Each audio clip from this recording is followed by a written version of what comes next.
Yahawashi.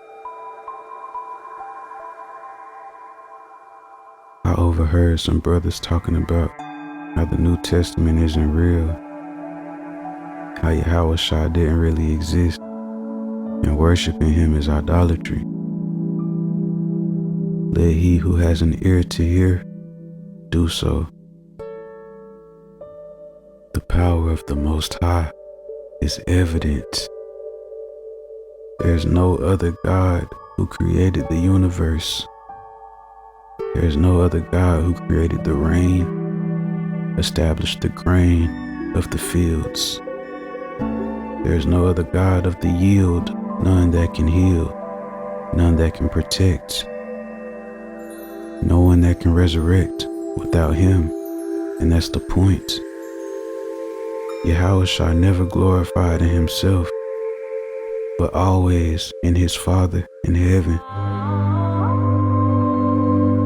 Because Yahawashi represents the truth, the undeniable, unspoken, unbreakable laws that hold in the midst of all evidence, laws by which the entire world was formed. The truth placed the heavens and built the pillars that hold the sky. It brought forth all the elemental structures of life, the oceans and every stream they rinse into, the grass seed and the tree roots, breathing and loving vigorously. All of these things came from the mouth of the Most High. Man cannot express it. Yahawashi, the Mashiach, the Torah, the truth, represents the physical manifestation of the tenets of the universe. This is undeniable. None of us were there to see him. None of us see the Most High. But life is a manifestation of spiritual principles. And to believe in the Father is to believe in the Son. Why? Because to believe in the Most High is to believe in His Word. The Word that spilled from His organs like a child, exposing all His glorious genetics and the goodness which lines His inward parts. And Yahawashi, whether He was a real man to you or not, only spoke the Word. None of His actions were outside of the Torah, but embodied the substance of it. They fulfilled it.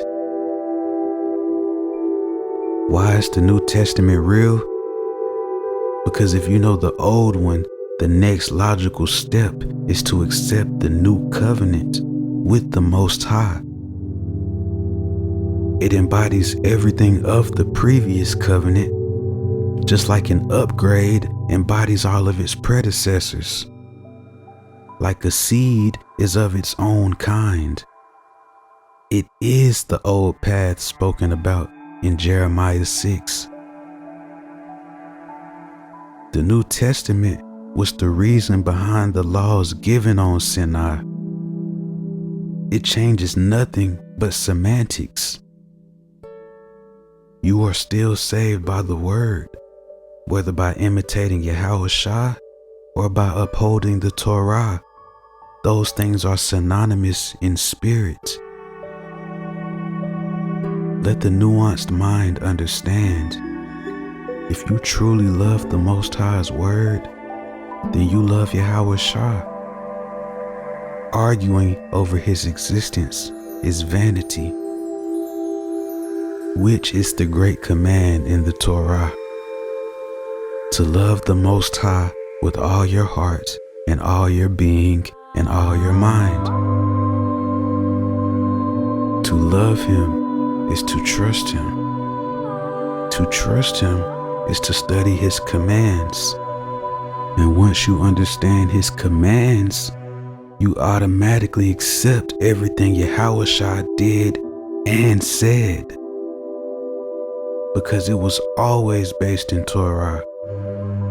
He was the Torah, and what is the world but a stage for the perfect law in motion? We can never comprehend the ways of the Most High. Therefore, we cannot be perfect in upholding His law. We can never find out the depth of His command, so thus we can never have a full understanding of it. But He did give us an example to follow, a man like ourselves.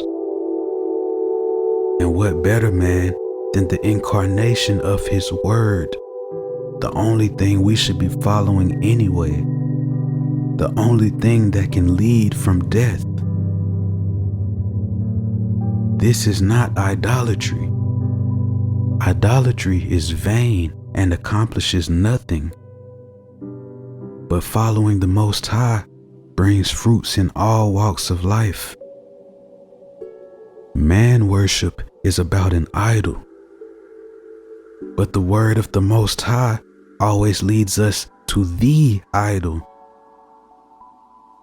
Not to a thing, but to the source of all things. Here is for the wise of hearts. Know the word with all your mind. Study it and then apply. Love Yahweh with all your soul and love the ones He made for you. Respect all of His creations. Do not follow other nations. Show compassion to the meek and heal their hearts for His name's sake. Keep His law with all intent. Be very hasty to repent. Don't doubt and fear, but pray and fast, and be humble until your last. Close your mouth if you shouldn't speak. Don't swear an oath that you can't keep. And imitate Yahawashi. I know for sure you will not die.